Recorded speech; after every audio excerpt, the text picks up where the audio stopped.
Thank you, Speaker Sir, for allowing me to speak on the President's address.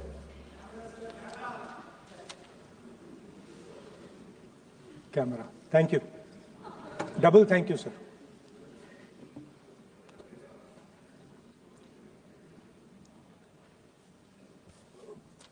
I heard the President's address.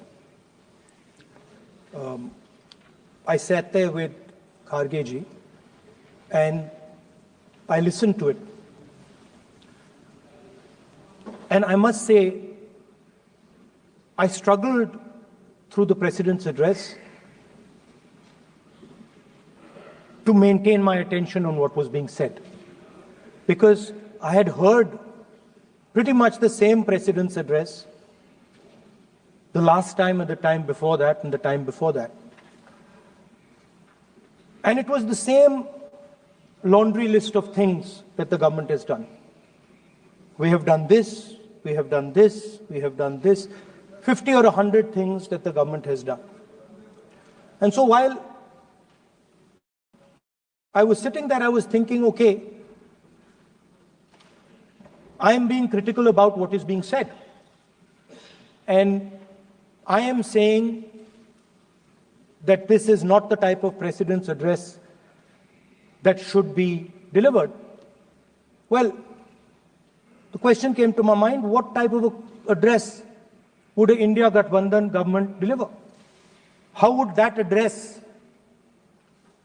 be different than the address we heard? Because it's no point me saying that it is a laundry list and then not providing an alternative idea.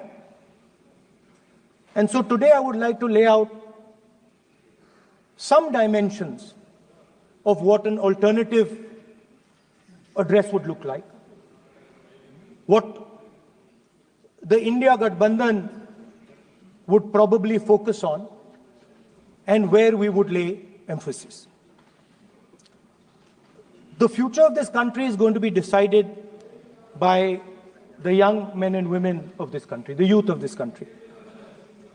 So I think anything we say has to be addressed to them, has to be spoken to them. The first thing in front of us, and this is something I'm sure the Prime Minister would accept, and pretty much everybody in this room will accept, is that even though we have grown fast, we are growing slightly slower now, but we are still growing. A universal problem that we have faced is that we have not been able to tackle the problem of unemployment. No, neither the UPA government nor today's NDA government has given a clear-cut answer to the youth of India about employment. I don't think anybody in this room will disagree with me. I'll give a little statistic for the Prime Minister. The Prime Minister, something I would agree with directionally. The Prime Minister proposed the Make in India program. I think a good idea. We saw the statues, we saw the functions, we saw the so-called investment, and the result is right in front of me. Manufacturing fell from 15.3% of GDP in 2014 to 12.6% of GDP today. That is the lowest share of manufacturing in 60 years. I'm not even blaming the Prime Minister, because I think it would not be fair to say he didn't try. I could say that the Prime Minister tried, and I think conceptually Make in India was a good idea, but it's pretty clear that he failed, because manufacturing went from 15.3% of GDP to 12.6%. So the first question that any alternative vision would answer to the youngsters of our country is, okay, what and how are we going to solve this problem of employment? Any country basically organizes two things. You can organize consumption, and then you can organize production. Modern way of saying organizing consumption is services. Modern way of saying organizing production is manufacturing. But there is more to production than simply manufacturing. For example, agriculture also is about production. Now, pretty much every government since 1990 has done a decent job on consumption, on organizing consumption. Which are the companies that organize consumption? Uber organizes consumption. Reliance organizes consumption. Adani organizes consumption. But we have, as a country, failed in organizing production. We have excellent companies that try to organize production. They are the Mahindras of this world. They are the Bajajs of this world. Part of Tata's organizes production, but the record of the country in organizing production is dismal. And essentially what we have done is we have handed over the organization of production to the Chinese. So this mobile phone, even though we are saying we make this mobile phone in India, that is not a fact. This phone is not made in India. This phone is assembled in India. All the components of this phone are made in China. The network that has produced this phone is made in China, is owned by China. So every time we use a phone, every time we wear a Chinese shirt, a Bangladeshi shirt, every time we wear a pair of Chinese sneakers, we are paying a tax to China. Because some Chinese youngster is earning a salary to make or to produce that product. So the first message I would give in a presidential address would be that India has to focus completely on production. Because if we do not focus on production and we continue to focus only on consumption, we will find that we will run huge deficits, we will increase inequality, and eventually we will run into a serious problem. Social problem because of unemployment, which we are already facing. If you look at the numbers of the amount of people who are in jail, if you look at the numbers that are spent on internal security, if you look at the numbers spent on our police forces, they're all spiraling. They're all rising. And everybody understands that social tension is on the rise in India. So now the next question comes, okay, so where is this employment going to come from? What is India going to produce? And for that, I'd like to tell all the youngsters of this country that there is a revolution taking place, an exciting revolution. The world is transforming completely. And the change that is taking place, at the heart of the change that is taking place, we are moving from the world of the internal combustion engine to the world of the electric motor. We are moving from petrol to batteries. We are moving wind, solar, potentially nuclear energy. So our entire way of moving is changing. And this is going to change every single thing. It is going to change warfare. It is going to change medical treatment. It is going to change education. It is going to change how we eat. It is going to change every single thing. Now, the last time there was a revolution called the computer revolution, the government of India had a clear focus. We looked at that revolution. It was a Congress government. We looked at the revolution and we decided clearly that we are going to focus on the development of software.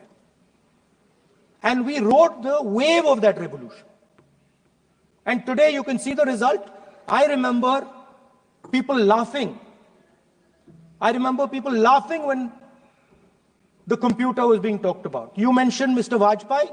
I respect Mr. Vajpayee, but Mr. Vajpayee gave a speech saying that computers are of no consequence to India. So, what is important when there is a revolution? What is important is that you understand what are the drivers of that revolution and where exactly do you need to focus, where exactly do you need to sit in that revolution. I said that this revolution is going to change everything. And I want the youngsters in this country to think about it. There is a war going on in Ukraine.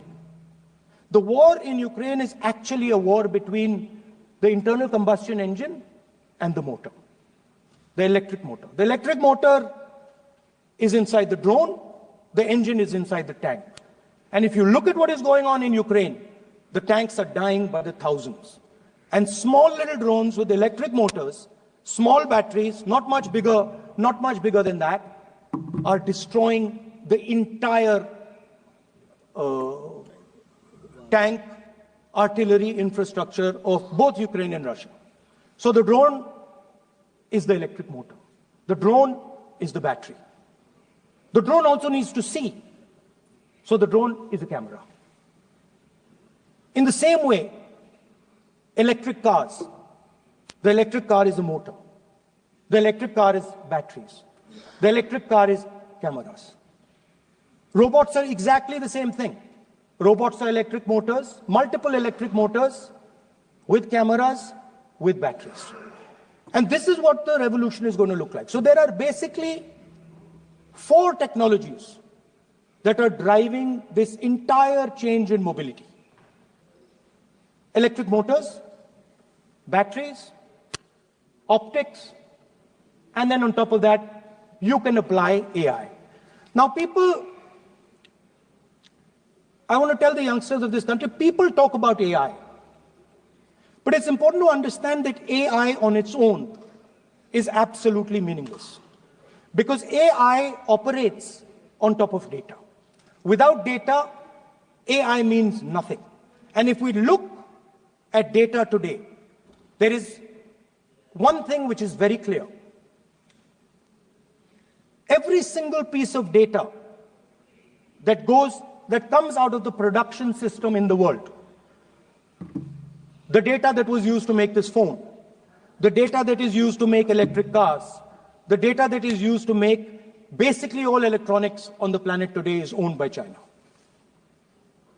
And the consumption data is owned by the United States.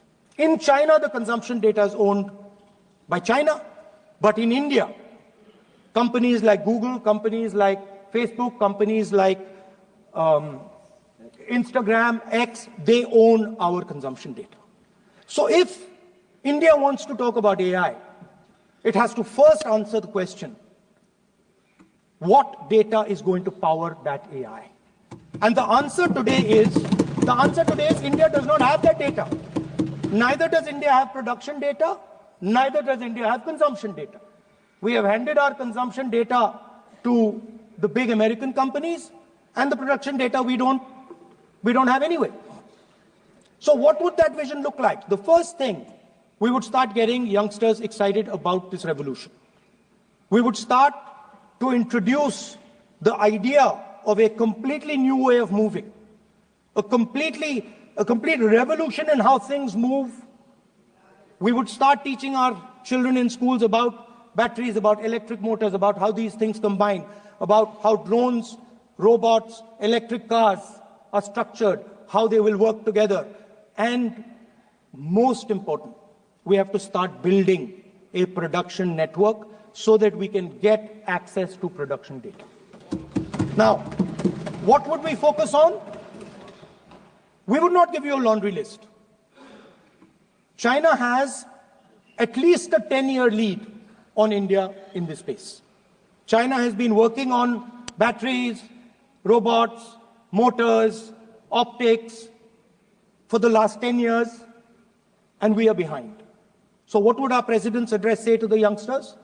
We will choose critical areas in each one of these technologies, and we will start to build capabilities in those areas. The second thing we would do, we would ensure that our banking system is not captured by 2 or 3 companies that basically do not allow you to build a production system. But our banking system is open, is dynamic, and is accessible to small and medium businesses and to millions and millions of entrepreneurs who want to take part in this revolution. Our foreign policy would take into account this revolution. When we talk to the United States, we would not send our foreign minister to invite our prime minister to his coronation. We would not send him 3 or 4 times, please invite our prime minister. Because if we had a production system and if we were working on these technologies, the American president would come here and invite the prime minister. So it is important to understand where a...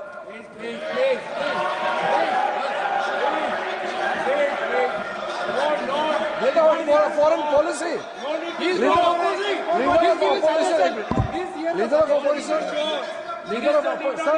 Leader of opposition cannot make such serious, unsubstantiated statement. This is related to the relation between 2 countries, and he is making an unverified statement about invitation of the Prime Minister of our country. Is matter of our dignity. How can you make such kind of statement? He is leader of opposition, sir. He should be responsible in making such statement.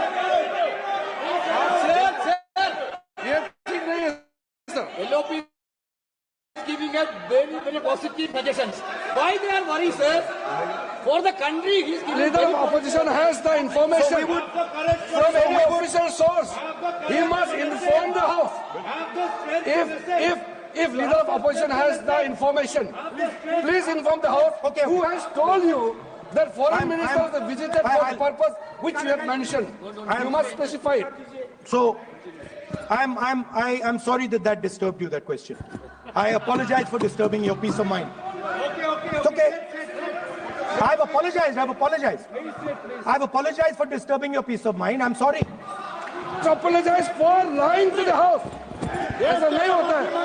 तो serious होना चाहिए leader of opposition को. कम से कम देश के मामले में तो एक हो. देश के मामले में तो एक वॉइस से बोलना चाहिए. ये गलत बात है. ये ठीक नहीं है. लीडर ऑफ अपोजिशन को इस तरह का बयानबाजी नहीं करना चाहिए. ये गंभीर विषय पर चर्चा चल रही है. So we would start by telling our young men and women that they have to be at the forefront of this revolution. We cannot afford that the Chinese are at the forefront of this revolution. Number 1. Number 2, we will ensure that the absolute best experts on these technologies would talk to our students, would talk to our youngsters and guide them on what a future, on what these future technologies are going to do. We would make them partners in this revolution. Now, we talk about defense. And today, we have the Chinese. And the Prime Minister has denied it. And the army has contradicted the Prime Minister. It's true. The Prime Minister has denied it. The Prime Minister has denied it. And the army has disagreed with the Prime Minister that China is sitting on 4,000 square kilometers of our land, of our territory.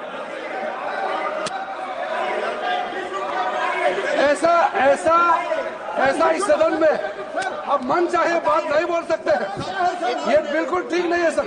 ये serious मामला है. आप foreign policy पे, border issue पर आप अपना कैसे मजाक बात कर सकते हैं? अपना मन कहानी आप बना के बोल रहे हैं. ये तो बहुत सीरियस मामला है. विदेशी प्रतिपक्ष के नेता जो आप विषय बोल रहे हैं, जो विषय आप बोल रहे हैं, उसके तथ्यों को सदन के पटल पे रखना. आप पानी. अनुरोध है लीडर ऑफ पोजिशन बोले, हम लोग शांति से सुनेंगे, ये आपका अधिकार है बोलने का, मगर आप मन चाहे ऐसे सीरियस इशू पे कैसे बोल सकते हैं? ये सीरियस मामला है। आप सदन में बोल रहे हैं, से बोलते हो, फॉरेन मिनिस्टर के पास बोल देते हो, सीमा का बात ऑफिसर पर्सन से अलग बात करते हैं, ऐसा मत बोलिए, ये देश के लिए ठीक नहीं है। आपको सीरियस होना पड़ेगा लीडर ऑफ ऑपोजिशन। ये गंभीर मामले को आप ऐसा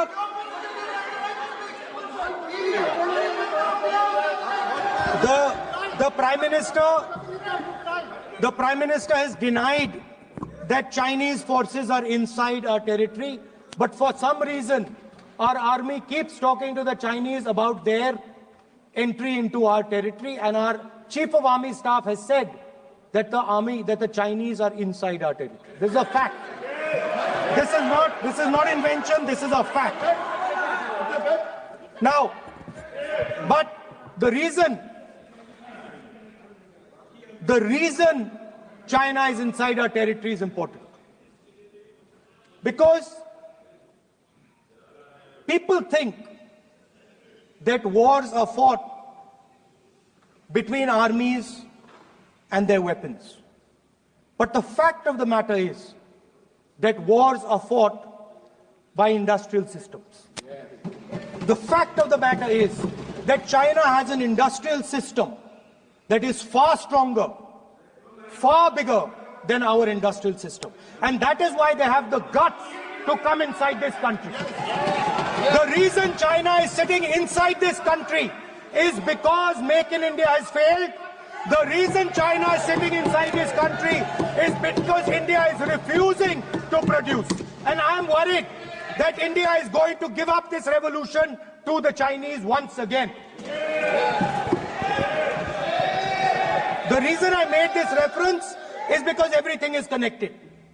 If and when we fight a war with China, we will be fighting with Chinese electric motors, Chinese batteries, Chinese optics, and we will be buying Chinese motors, Chinese optics, Chinese batteries. It is a non-sustainable proposition. That is why for our security, for the future of our children, for the future of our country, we have to build a production system, and we cannot allow this revolution to go by. Now, the next step, we have a strategic partner called the United States.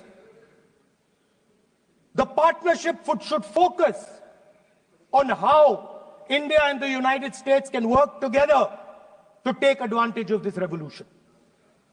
That is what the conversation should be on. Please understand that India is as important as the United States for the simple reason that they cannot build an industrial system without us. They cannot build a production system without us. No matter what they say, the Americans simply cannot do what India can do because their cost structure is much, much, much more expensive than ours. We can build things that the Americans would never imagine. India can do that. So that would be the first part of a president's address. We would talk to the youngsters in India and say to them, we want you to be partners in this revolution. We want to change the Indian banking system so you can have access to it. And we believe in you, we trust in you, and we believe you can take on the Chinese. That's the first part. The second part would be about participation. We have done a caste census in Telangana. And what we have found is shocking. Almost 90% of Telangana is either Dalit, Adivasi, backward, or minority. Almost 90%. And I am convinced that that is the story across the country.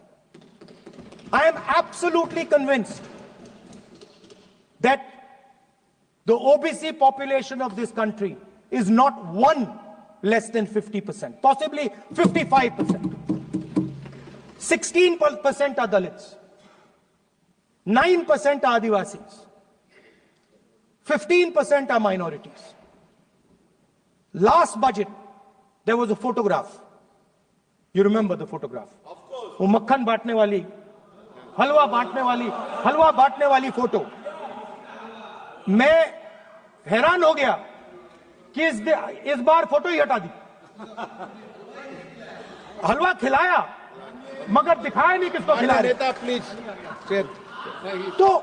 So at the center of any new development paradigm for this country, which runs parallel with the production paradigm I spoke of, which works together with the production paradigm I spoke of, is the participation of lower castes, OBCs, Dalits, Adivasis in the wealth of this country.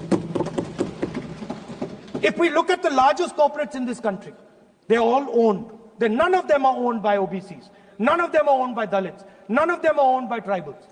If we look at the biggest media companies that support the Prime Minister, every day we see the Prime Minister's pleasant face, smiling face on these media. None of them are owned by OBCs. None of them are owned by Dalits. None of them are owned by Adivasis. This is the fact. So central to any new development paradigm is the architecture of a new paradigm.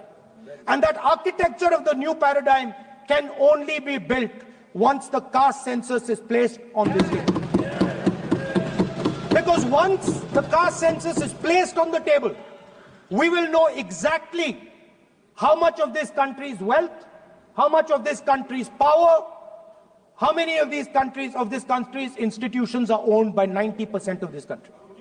There are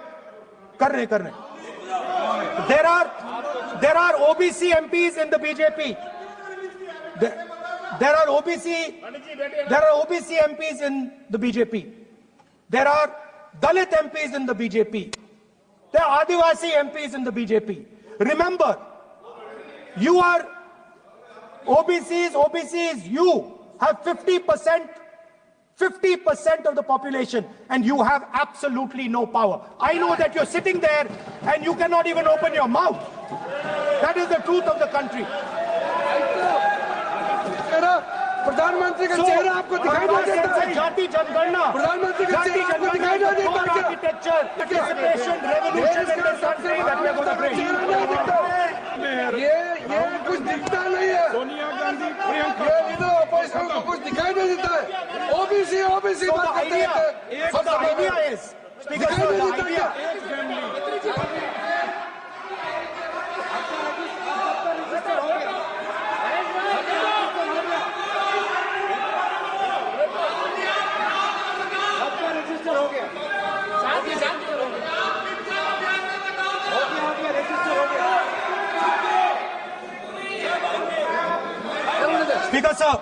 Speaker sir, so the idea is, on one side, allow India and the Indian youngsters to participate in the coming mobility revolution.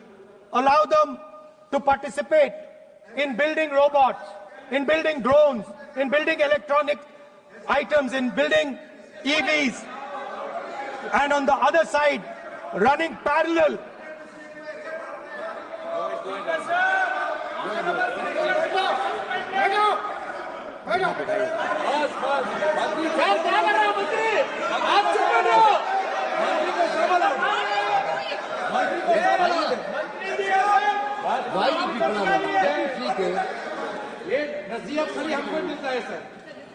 मैंने उनको ही मना The country, Speaker sir. ऐसा नहीं है. आप भी बहुत disturbance करते हैं. Okay, Speaker sir. So parallel ideas. One idea, participate in the mobility revolution. Whether you're thinking of economy, weapons, production, healthcare, India should participate in this revolution. India should become the master of the electric motor, master of the battery, master of optics, and master of AI applied on top of that production system. Now imagine the power of AI when we apply it to the caste census. You imagine what we will do with AI and what we will do with the social revolution in this country when we start to apply AI on the data that we get from the caste census. So we're going to run a parallel track. On one side, participation, revolutionizing the participation of Dalits, OBCs, Adivasis in the ruling of this country, in the institutions of this country, in distribution of wealth of this country. And on the other side, parallel track, challenge the Chinese and participate in the revolution and defeat the Chinese in electric motors, batteries, solar panels, and wind. So that is the first two parts of any presidential election address that any India Gathbandhan leader would give you. The final, of course, we go back to the Constitution. This, our favorite, just like the production system is a weapon, just like Jati Jangarna is a weapon of transformation, this is what the entire architecture is built on. I remember before the elections, all of you were saying 400 par, and you were saying you would change this. And then I was glad to see that the Prime Minister walked in and then was forced to bow his head in front of the Constitution. It was a moment of pride for all Congress people that we had explained to the Prime Minister and to the whole country that no force will dare touch this. I know that the RSS has never accepted this. Mohan Bhagwatji has said that India didn't get independence in 1947. He has said that this constitution is meaningless. I know that that is at your heart. We will never let your dream come true. This constitution is going to rule India always. Now, एक minute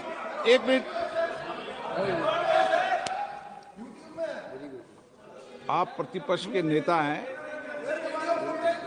मेरा आपसे आग्रह है कि जो विषय आप रखें वह तथ्यों के आधार पर रखें, तो उचित होगा। मैंने आपको पहले भी कहा, और जो सदन के सदस्य नहीं है उनकी चर्चा न करें। बताता हूं सर, मोहन भागवत आप नियम प्रक्रियाओं की पालन करें, आपसे अपेक्षा। सर, मोहन भागवत जी ने स्टेटमेंट दिया। मोहन भागवत का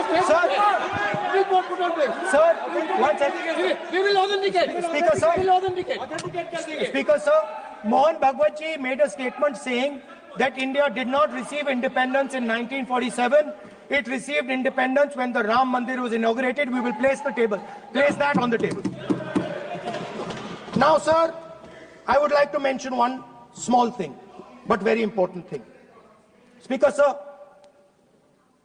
this constitution is supported by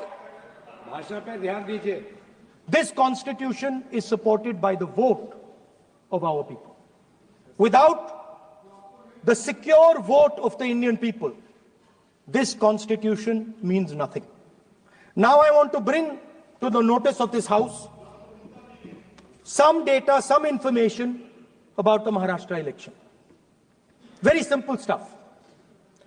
Speaker sir, between the Lok Sabha election, which the India Alliance won, and the Vidhan Sabha election, the voting population of Himachal Pradesh was added to the voting roll of Maharashtra. Meaning the entire population of Himachal Pradesh was added to the voter rolls of Maharashtra. Please understand what I am saying. In Lok Sabha, the difference between Lok Sabha and Vidhan Sabha was the population of Himachal. The entire population. Almost 70 lakh new voters suddenly arrived between Lok Sabha and Vidhan Sabha. Now, the most interesting part, and the Prime Minister is not looking at me. The most interesting part,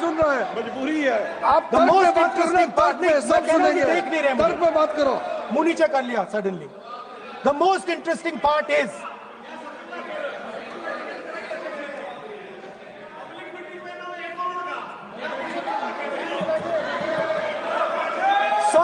Sir, Maharashtra में more voters were added in 5 months in Maharashtra than were added in 5 years in Maharashtra. जितने 5 साल में add हुए उससे ज्यादा 5 महीने में add हुए, आखिरी 5 महीने में लोकसभा चुनाव के बाद। सर, एक बिल्डिंग है सर शिरडी में, एक बिल्डिंग में 7,000 नए वोटर एक बिल्डिंग में ऐड हुए सर।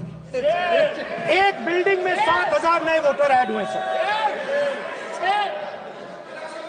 सर, मैं कोई आरोप नहीं लगा रहा हूं, मैं सिर्फ ये कह रहा हूं सर कि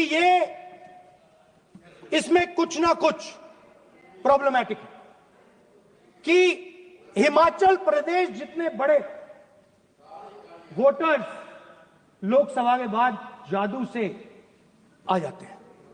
अब हम क्या कह रहे हैं, हमने इलेक्शन कमीशन से रिपीटेडली कहा है कि हम आरोप नहीं लगा रहे हैं, आप एक काम कीजिए, हमें लोकसभा की वोटर लिस्ट दे दीजिए, नेम एड्रेस और इलेक्ट्रॉनिकली दीजिए, और विधानसभा नहीं है। नहीं सर, नहीं। स्पीकर सर, वो सब वेबसाइट पे रहती है, सब जानते हैं, कभी भी कोई निकाल सकता है। स्पीकर सर, मैं समझा देता हूं सर। स्पीकर सर, वो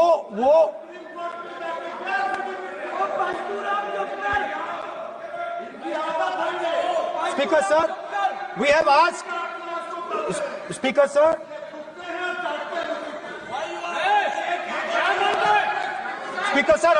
we are asking this question. Speaker sir, population of Himachal Pradesh. Please. Population of Himachal Pradesh has voted. Extra has voted in Maharashtra. We are saying to the Election Commission, please give us the names and addresses and polling booths of all the workers in the Lok Sabha and all the workers in the Vidhan Sabha, so we can calculate who these new workers are, who these new voters are. Interestingly, the new voters are mostly in the constituencies that the BJP has swept. Please understand, the new voters have been added mostly in the constituencies where BJP has swept. I am still not making an allegation. I am saying on the floor of the House that the Election Commission has to give the data of the Maharashtra elections to the Congress Party, to the Shiv Sena and to the NCP, so that we can see exactly where these voters have been added, who has been subtracted, who has been added, where they have been added. This is not an irresponsible request. This is a very simple request for them to fulfill. The reason I am saying this, sir, is because the rules have been changed. This is not just said in isolation. Speaker, sir, the election commissioner used to be chosen by the Prime Minister, Leader of Opposition, and the Chief Justice. Sir, the Chief Justice was removed from that committee. Why? This is the question, sir. This is the question to the Prime Minister. Why was the Chief Justice removed from the committee? Now, in a few days, I'm going to go to the meeting. There's going to be Mr. Amit Shah and Mr. Modi ji. And there's going to be me. 2-1. Why am I even going to the meeting? What is the purpose of me going to the meeting? I'm only going to the meeting to certify what Modi ji and Amit Shah ji are going to say. Right? Whereas if the Chief Justice was there could be a discussion.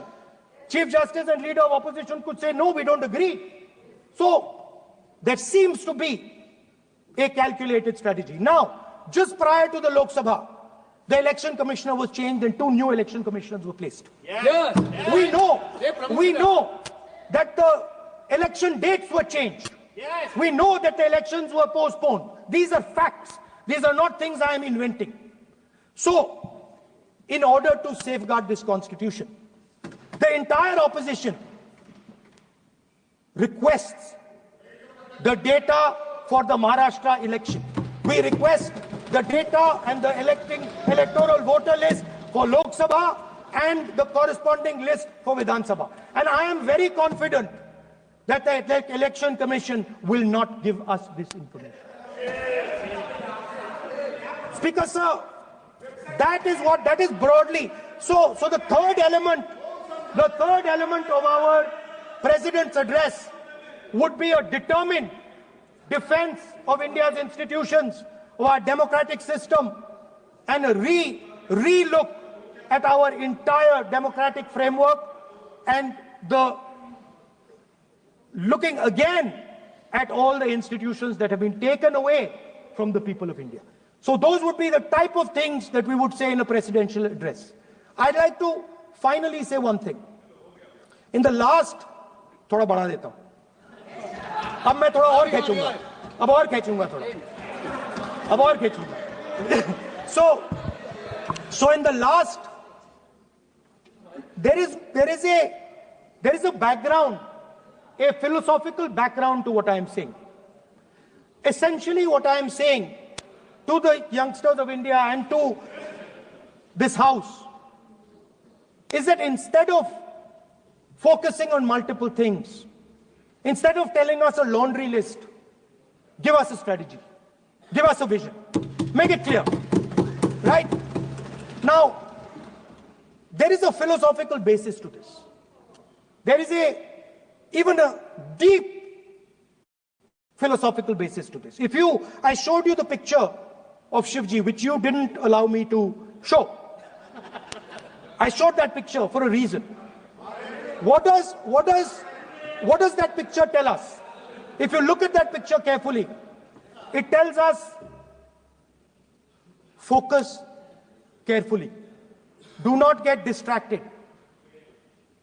Do not look here and there. Do the job at hand. So there is a philosophical basis to the speech I have given. I have not told the House and the country that we will do this, and this. This is the philosophy of Shivji. Say what you have to say, but be clear that you're going to do that one thing and don't do 56, 70 different things. So there is a link between our philosophical tradition, our religious tradition, and what I'm saying. And that is what India needs to do. India needs to connect the past, the values of the past. You talk about Sardar Patel ji, but you destroy Sardar Patel ji's values every day. You talk about Ambedkar ji, you destroy his values every day.